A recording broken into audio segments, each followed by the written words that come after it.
PEPFAR. Saving lives. Investing in people.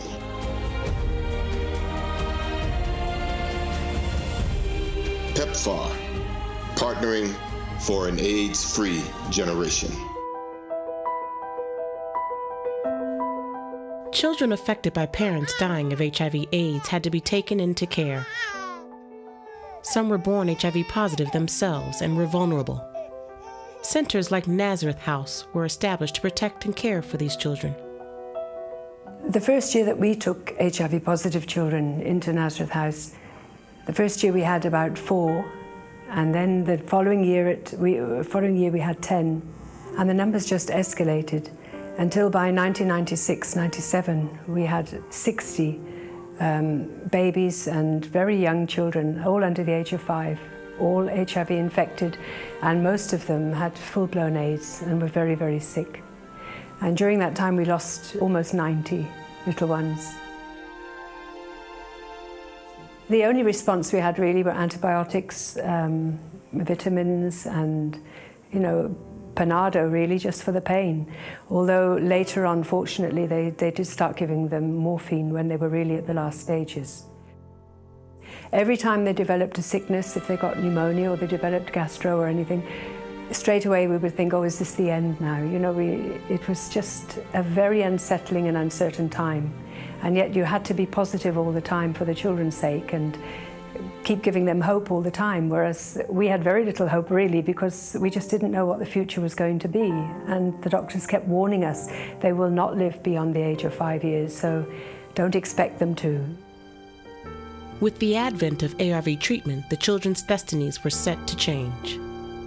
I remember clearly about 6 months after we put the children on treatment, one of the nuns came to me and she said to me, she doesn't know what this medication is doing to the children because they are so boisterous and rowdy and behaving so badly. So we said to her sister, they are just behaving like normal kids now. They are healthy, they are not terminally sick anymore. They had to make considerable changes because the children now were not dying at the age of 5 or 6 anymore.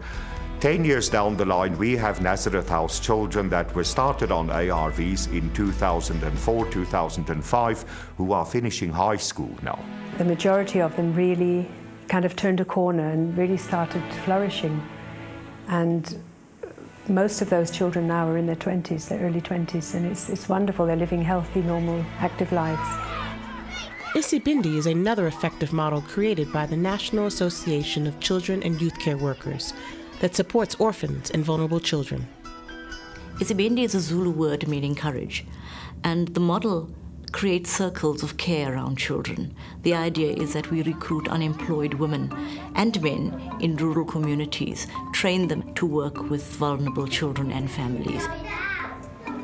I can say, without the activities that I took part in at Isibindi, maybe I wouldn't be here. We designed and created the Isibindi model as an early intervention and prevention program where we would develop child and youth care workers with capacity and skills right there in rural communities responding to the HIV/AIDS crisis.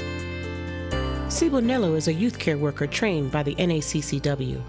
He now mentors and supports Isibindi youth like Owen Mafalika. The communities that we have to work in are communities that are actually rural. They are rural, so most of the families don't have anything. The families don't have anything. So what we do is that we go into these families and try to offer them resources that will help them to be something in life.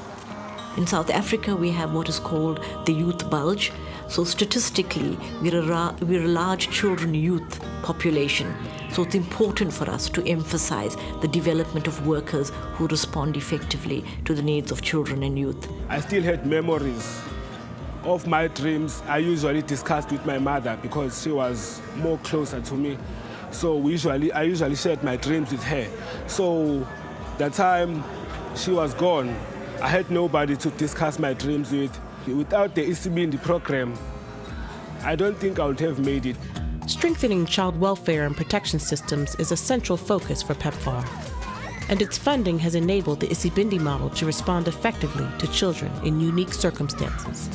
We've developed the concept of safe park, places for children to play, to recognize children's rights to play in contexts where there are no playgrounds, there are no parks. My responsibility is to teach the youth that is growing up disadvantagedly. I want to teach them how life is, share them my story, tell them how it feels when you go to university, how it feels when you don't have financial help, when you don't have money to study, and how Isibindi works. And then I want to encourage them to study, show them the advantages of having a certain achievement, whereby that will open doors for you in the future. In partnership with government and PEPFAR, the Minister is expecting to see 400 Isibindi projects servicing 1.4 million children and developing 10,000 child and youth care workers in rural communities scattered throughout South Africa. PEPFAR, partnering for an AIDS-free generation.